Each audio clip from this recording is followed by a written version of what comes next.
Epístola aos Hebreus, capítulo 8. Ora, a suma do que temos dito é que temos um sumo sacerdote, tal que está sentado nos céus, à destra do trono da majestade, ministro do santuário e do verdadeiro tabernáculo, o qual o Senhor fundou, e não o homem.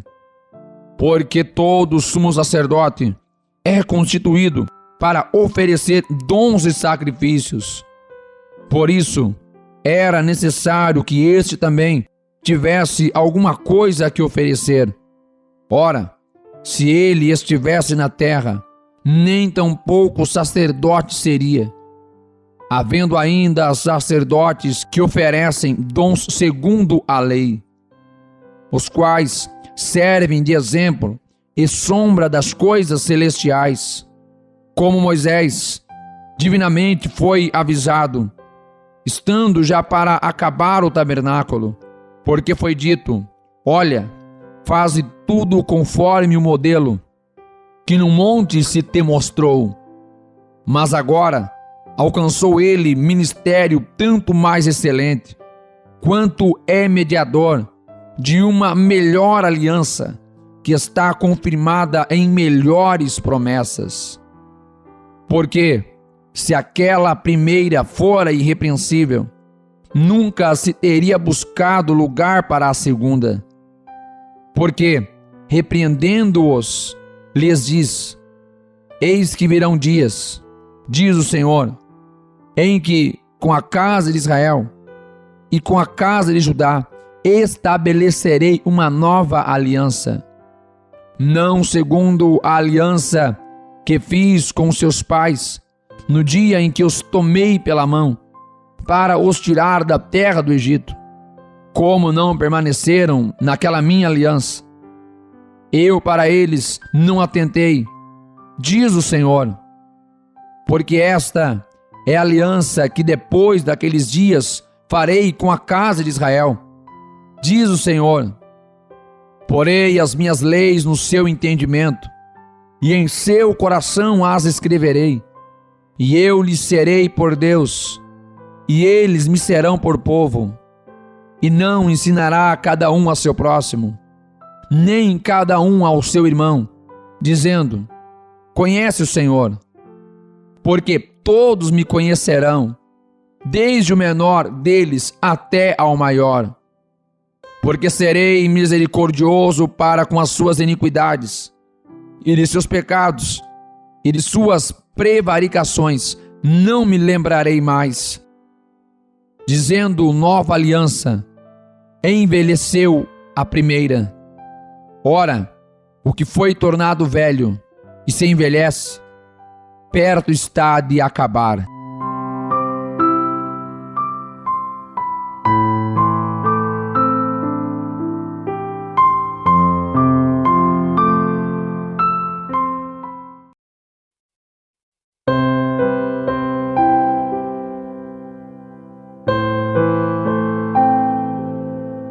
Epístola aos Hebreus, capítulo 9.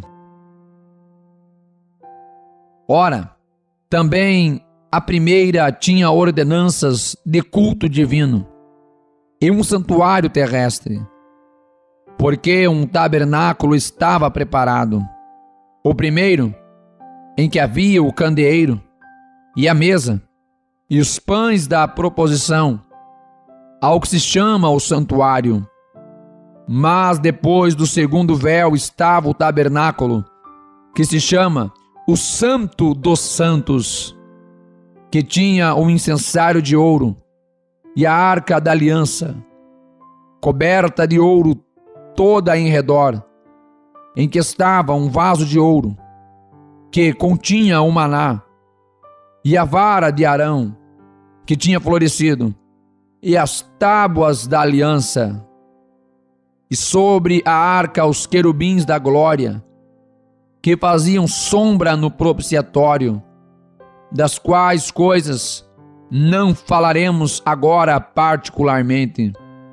Ora, estando estas coisas assim preparadas, A todo tempo entravam os sacerdotes no primeiro tabernáculo, cumprindo os serviços, mas no segundo, só o sumo sacerdote, uma vez no ano, não sem sangue, que oferecia por si mesmo e pelas culpas do povo, dando nisto a entender o Espírito Santo que ainda o caminho do santuário não estava descoberto, enquanto se conservava em pé o primeiro tabernáculo, que é uma alegoria para o tempo presente, em que se oferecem dons e sacrifícios, que quanto à consciência, não podem aperfeiçoar aquele que faz o serviço, consistindo somente em comidas e bebidas e várias oblações e justificações da carne, impostas até ao tempo da correção. Mas, vindo Cristo, o sumo sacerdote dos bens futuros, por um maior e mais perfeito tabernáculo, não feito por mãos, isto é, não desta criação, nem por sangue de bodes e bezerros, mas por seu próprio sangue, entrou uma vez no santuário, havendo efetuado uma eterna redenção. Porque se o sangue dos touros e bodes e a cinza de uma novilha, esparzida sobre os imundos, o santifica, quanto à purificação da carne, quanto mais o sangue de Cristo, que pelo Espírito Eterno se ofereceu a si mesmo, imaculado a Deus, purificará as vossas consciências das obras mortas, para servirdes ao Deus vivo, e por isso é mediador de um novo testamento, para que, intervindo a morte para a remissão das transgressões que havia debaixo do primeiro testamento, os chamados recebam a promessa da herança eterna. Porque onde está o testamento, é necessário que intervenha a morte do testador. Porque um testamento tem força onde houver morte, ou terá ele algum valor enquanto o testador vive? Por isso, também o primeiro não foi consagrado sem sangue. Porque, havendo Moisés anunciado a todo o povo todos os mandamentos segundo a lei, tomou o sangue dos bezerros e dos bodes com água, lã púrpura, eisopo, e aspergiu tanto o mesmo livro como todo o povo, dizendo: este é o sangue do testamento que Deus vos tem mandado. E semelhantemente aspergiu com sangue o tabernáculo e todos os vasos do ministério, e quase todas as coisas, segundo a lei, se purificam com sangue, e sem derramamento de sangue não há remissão. De sorte que era bem necessário que as figuras das coisas que estão no céu assim se purificassem, mas as próprias coisas celestiais com sacrifícios melhores do que estes. Porque Cristo não entrou num santuário feito por mãos, figura do verdadeiro, porém no mesmo céu, para agora comparecer por nós perante a face de Deus, nem também para si mesmo se oferecer muitas vezes, como o sumo sacerdote cada ano entra no santuário com sangue alheio. De outra maneira, necessário lhe fora padecer muitas vezes, desde a fundação do mundo. Mas, agora na consumação dos séculos, uma vez se manifestou, para aniquilar o pecado pelo sacrifício de si mesmo. E como aos homens está ordenado morrerem uma vez, vindo depois disso o juízo, assim também Cristo, oferecendo-se uma vez para tirar os pecados de muitos, aparecerá segunda vez, sem pecado, aos que o esperam para a salvação.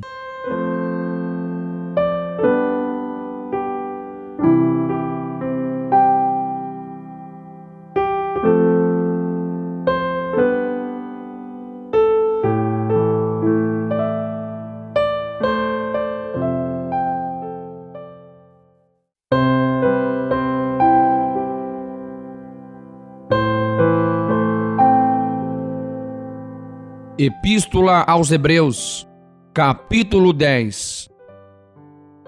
Porque tendo a lei a sombra dos bens futuros, e não a imagem exata das coisas, nunca, pelos mesmos sacrifícios que continuamente se oferecem cada ano, pôde aperfeiçoar os que a elas se chegam. De outra maneira, teriam deixado de se oferecer, porque purificados uma vez os ministrantes, nunca mais teriam consciência do pecado. Nesses sacrifícios, porém, cada ano se faz comemoração dos pecados, porque é impossível que o sangue dos touros e dos bodes tire os pecados. Por isso, entrando no mundo, diz: sacrifício e oferta não quiseste, mas corpo me preparaste. Holocaustos e oblações pelo pecado não te agradaram. Então disse: eis que venho. No princípio do livro está escrito de mim, para fazer, ó Deus, a tua vontade. Como acima diz: sacrifício e oferta, e holocaustos e oblações pelo pecado não quiseste, nem te agradaram, os quais se oferecem segundo a lei. Então disse: eis aqui venho, para fazer, ó Deus, a tua vontade. Tira o primeiro, para estabelecer o segundo, na qual vontade temos sido santificados pela oblação do corpo de Jesus Cristo, feita uma vez. Assim, todo sacerdote aparece cada dia, ministrando e oferecendo muitas vezes os mesmos sacrifícios, que nunca podem tirar os pecados. Mas este, havendo oferecido para sempre um único sacrifício pelos pecados, está assentado à destra de Deus. Daqui em diante, esperando até que os seus inimigos sejam postos por escabelo de seus pés, porque com uma só oblação aperfeiçoou para sempre os que são santificados. E também o Espírito Santo nolo testifica, porque depois de haver dito: esta é a aliança que farei com eles, depois daqueles dias, diz o Senhor, porei as minhas leis em seus corações, e as escreverei em seus entendimentos. Acrescenta: e jamais me lembrarei de seus pecados e de suas iniquidades. Ora, onde há remissão desses, não há mais oblação pelo pecado. Tendo, pois, irmãos, ousadia para entrar no santuário pelo sangue de Jesus, pelo novo e vivo caminho que ele nos consagrou, pelo véu, isto é, pela sua carne, e tendo um grande sacerdote sobre a casa de Deus, cheguemo-nos com verdadeiro coração, em inteira certeza de fé, tendo os corações purificados da má consciência e o corpo lavado com água limpa. Retenhamos firmes a confissão da nossa esperança, porque fiel é o que prometeu. E consideremo-nos uns aos outros, para nos estimularmos ao amor e às boas obras, não deixando a nossa congregação, como é costume de alguns, antes ademoestando-nos uns aos outros, e tanto mais, quanto vedes que se vai aproximando aquele dia. Porque se pecarmos voluntariamente, depois de termos recebido o conhecimento da verdade, já não resta mais sacrifício pelos pecados, mas uma certa expectação horrível de juízo e ardor de fogo que há de devorar os adversários. Quebrantando alguém a lei de Moisés, morre sem misericórdia, só pela palavra de 2 ou 3 testemunhas. De quanto maior castigo cuidais vós, será julgado merecedor aquele que pisar o Filho de Deus e tiver por profano o sangue da aliança com que foi santificado e fizer agravo ao Espírito da graça. Porque bem conhecemos aquele que disse: minha é a vingança, eu darei a recompensa, diz o Senhor. E outra vez, o Senhor julgará o seu povo. Horrenda coisa é cair nas mãos do Deus vivo. Lembrai-vos, porém, dos dias passados, em que, depois de serdes iluminados, suportastes grande combate de aflições. Em parte fostes feitos espetáculo com vitupérios e tribulações, e em parte fostes participantes com os que assim foram tratados. Porque também vos compadecestes das minhas prisões, e com alegria permitistes o roubo dos vossos bens, sabendo que em vós mesmos tendes nos céus uma possessão melhor e permanente. Não rejeiteis, pois, a vossa confiança, que tem grande e avultado galardão, porque necessitais de paciência, para que, depois de haverdes feito a vontade de Deus, possais alcançar a promessa. Porque ainda um pouquinho de tempo, e o que há de vir virá, e não tardará. Mas o justo viverá pela fé. Se ele recuar, a minha alma não tem prazer nele.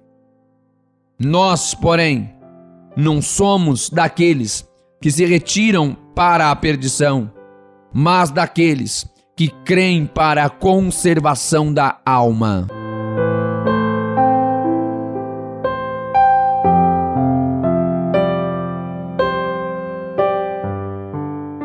Epístola aos Hebreus, capítulo 11. Ora, a fé é o firme fundamento das coisas que se esperam e a prova das coisas que se não veem. Porque por ela os antigos alcançaram testemunho. Pela fé, entendemos que os mundos, pela palavra de Deus, foram criados, de maneira que aquilo que se vê não foi feito do que é aparente. Pela fé, Abel ofereceu a Deus maior sacrifício do que Caim, pelo qual alcançou testemunho de que era justo, dando Deus testemunho dos seus dons. E por ela, depois de morto, ainda fala. Pela fé, Enoque foi transladado para não ver a morte, e não foi achado, porque Deus o transladara, visto como antes da sua transladação alcançou testemunho de que agradara a Deus.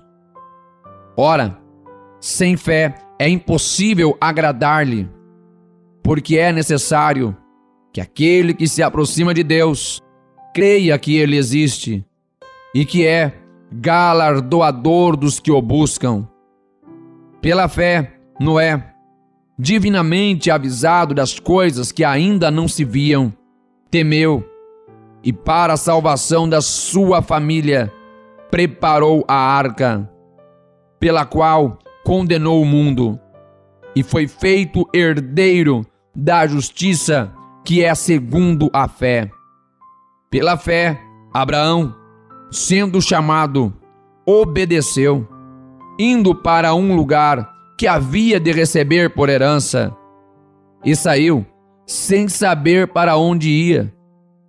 Pela fé habitou na terra da promessa, como em terra alheia, morando em cabanas com Isaque e Jacó, herdeiros com ele da mesma promessa.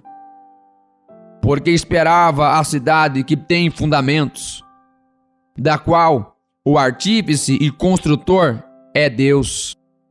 Pela fé também a mesma Sara recebeu a virtude de conceber e deu à luz já fora da idade, porquanto teve por fiel aquele que lhe tinha prometido.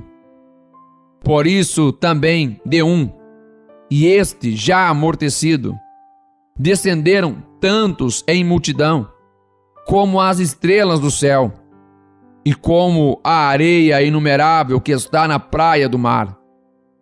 Todos esses morreram na fé, sem terem recebido as promessas, mas vendo-as de longe, e crendo-as, e abraçando-as, confessaram que eram estrangeiros e peregrinos na terra.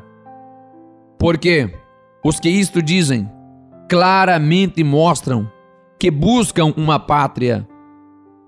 E se, na verdade, se lembrassem daquela de onde haviam saído, teriam oportunidade de tornar. Mas agora desejam uma melhor, isto é, a celestial. Por isso também Deus não se envergonha deles, de se chamar seu Deus, porque já lhes preparou uma cidade. Pela fé, ofereceu a Abraão a Isaque, quando foi provado. Sim, aquele que recebera as promessas, ofereceu o seu primogênito.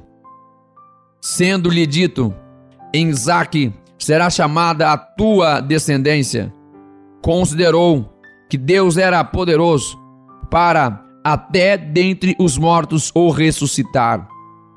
E daí também, em figura, ele o recobrou. Pela fé, Isaque abençoou Jacó e Esaú, no tocante às coisas futuras. Pela fé, Jacó, próximo da morte, abençoou cada um dos filhos de José e adorou, encostado à ponta do seu bordão. Pela fé, José, próximo da morte, fez menção da saída dos filhos de Israel e deu ordem acerca de seus ossos. Pela fé, Moisés, já nascido, foi escondido 3 meses por seus pais, porque viram que era um menino formoso e não temeram o mandamento do rei. Pela fé, Moisés, sendo já grande, recusou ser chamado filho da filha de Faraó, escolhendo antes ser maltratado com o povo de Deus, do que por um pouco de tempo ter o gozo do pecado, tendo por maiores riquezas o vitupério de Cristo do que os tesouros do Egito, porque tinha em vista a recompensa. Pela fé deixou o Egito, não temendo a ira do rei, porque ficou firme, como vendo o invisível. Pela fé celebrou a Páscoa e a aspersão do sangue, para que o destruidor dos primogênitos lhes não tocasse. Pela fé passaram o Mar Vermelho como por terra seca, o que, intentando os egípcios, se afogaram. Pela fé caíram os muros de Jericó, sendo rodeados durante 7 dias. Pela fé, Raabe, a meretriz, não pereceu com os incrédulos, acolhendo em paz os espias. O que mais direi? Faltar-me-ia o tempo contando de Gideão, e de Baraque, e de Sansão, e de Jefté, e de Davi, e de Samuel, e dos profetas, os quais, pela fé, venceram reinos, praticaram a justiça, alcançaram promessas, fecharam as bocas dos leões, apagaram a força do fogo, escaparam do fio da espada, da fraqueza tiraram forças, na batalha se esforçaram, puseram em fuga os exércitos dos estranhos. As mulheres receberam pela ressurreição os seus mortos. Uns foram torturados, não aceitando o seu livramento, para alcançarem uma melhor ressurreição. E outros experimentaram escárnios e açoites, e até cadeias e prisões. Foram apedrejados, cerrados, tentados, mortos ao fio da espada. Andaram vestidos de peles de ovelhas e de cabras, desamparados, aflitos e maltratados, dos quais o mundo não era digno. Errantes pelos desertos e montes, e pelas covas e cavernas da terra.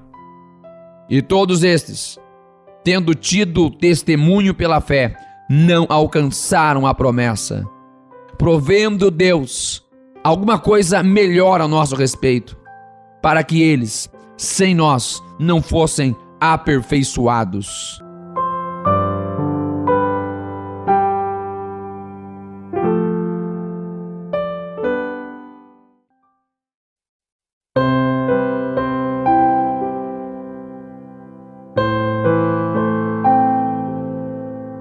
Epístola aos Hebreus, capítulo 12. Portanto, nós também, pois que estamos rodeados de uma tão grande nuvem de testemunhas, deixemos todo o embaraço e o pecado que tão de perto nos rodeia. Corramos com paciência a carreira que nos está proposta, olhando para Jesus, autor e consumador da fé, o qual, pelo gozo que lhe estava proposto, suportou a cruz, desprezando a afronta, e assentou-se à destra do trono de Deus. Considerai, pois, aquele que suportou tais contradições dos pecadores contra si mesmo, para que não enfraqueçais, desfalecendo em vossos ânimos. Ainda não resististes até ao sangue, combatendo contra o pecado, e já vos esquecestes da exortação que argumenta convosco como filhos. Filho meu, não desprezes a correção do Senhor, e não desmaies quando por ele fores repreendido, porque o Senhor corrige o que ama, e açoita a qualquer que recebe por filho. Se suportais a correção, Deus vos trata como filhos. Porque que filho há a quem o pai não corrija? Mas, se estais sem disciplina, da qual todos são feitos participantes, sois então bastardos e não filhos. Além do que, tivemos nossos pais, segundo a carne, para nos corrigirem, e nós os reverenciamos. Não nos sujeitaremos muito mais ao Pai dos Espíritos para vivermos? Porque aqueles, na verdade, por um pouco de tempo, nos corrigiam como bem lhes parecia, mas este, para nosso proveito, para sermos participantes da sua santidade. E na verdade, toda a correção, ao presente, não parece ser de gozo, senão de tristeza, mas depois produz um fruto pacífico de justiça, nos exercitados por ela. Portanto, tornai a levantar as mãos cansadas e os joelhos desconjuntados, e fazei veredas direitas para os vossos pés, para que o que manqueja não se desvie inteiramente, antes seja sarado.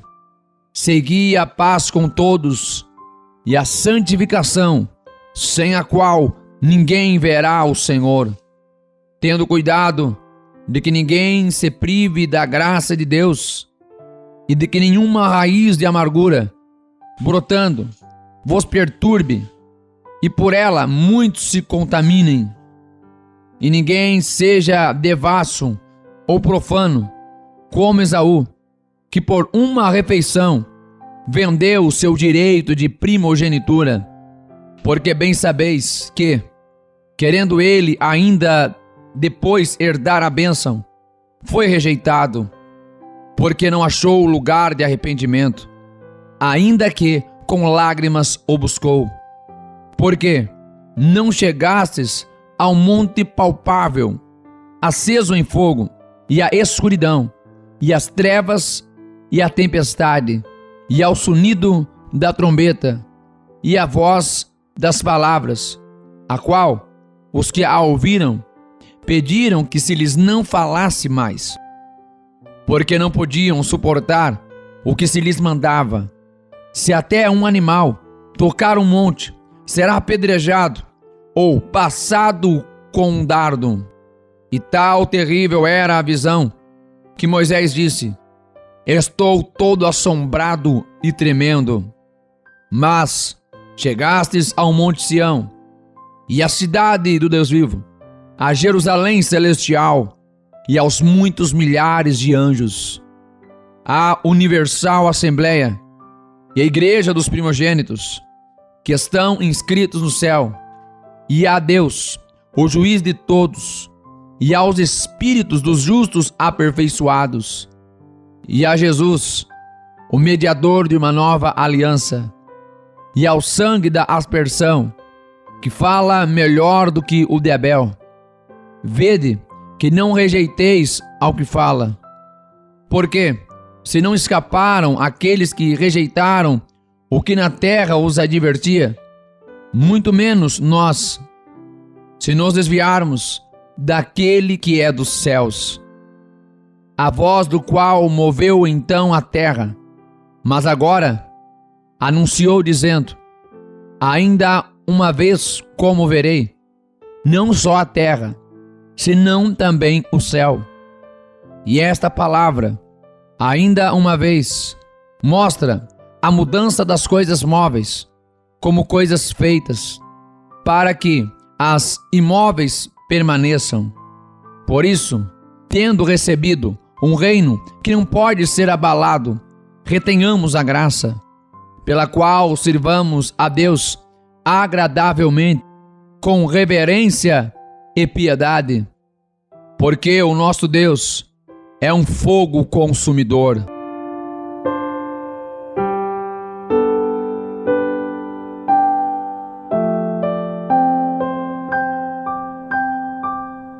Epístola aos Hebreus, capítulo 13. Permaneça o amor fraternal. Não vos esqueçais da hospitalidade, porque por ela alguns, não sabendo, hospedaram anjos. Lembrai-vos dos presos, como se estivesseis presos com eles, e dos maltratados, como sendo vós mesmos também no corpo. Venerado seja entre todos o matrimônio e o leito sem mácula.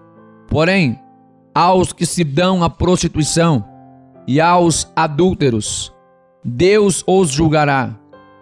Sejam vossos costumes sem avareza, contentando-vos com o que tendes, porque ele disse: não te deixarei, nem te desampararei. E assim, com confiança, ousemos dizer: o Senhor é o meu ajudador, e não temerei o que me possa fazer o homem. Lembrai-vos dos vossos pastores, que vos falaram a palavra de Deus, e a fé dos quais imitai, atentando para a sua maneira de viver. Jesus Cristo é o mesmo, ontem e hoje e eternamente. Não vos deixei levar em redor por doutrinas várias e estranhas, porque bom é que o coração se fortifique com graça, e não com alimentos que de nada aproveitam aos que a eles se entregam. Temos um altar de que não têm direito de comer os que servem ao tabernáculo, porque os corpos dos animais, cujo sangue é pelo pecado, trazido pelo sumo sacerdote para o santuário, são queimados fora do arraial. E por isso também Jesus, para santificar o povo pelo seu próprio sangue, padeceu fora da porta. Saiamos, pois, a ele fora do arraial, levando o seu vitupério. Porque não temos aqui cidade permanente, mas buscamos a futura.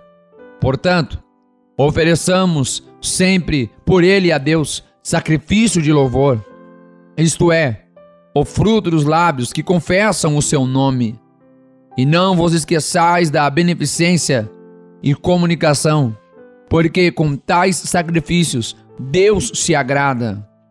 Obedecei a vossos pastores e sujeitai-vos a eles, porque velam por vossas almas, como aqueles que hão de dar conta delas, para que o façam com alegria e não gemendo, porque isso não vos seria útil. Orai por nós, porque confiamos que temos boa consciência, como aqueles que em tudo querem portar-se honestamente. Rogo-vos com instância, que assim o façais, para que eu mais depressa vos seja restituído.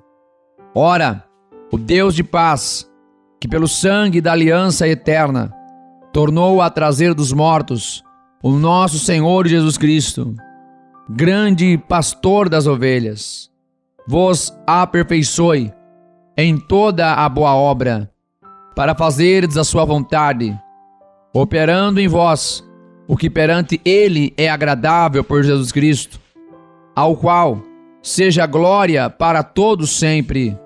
Amém.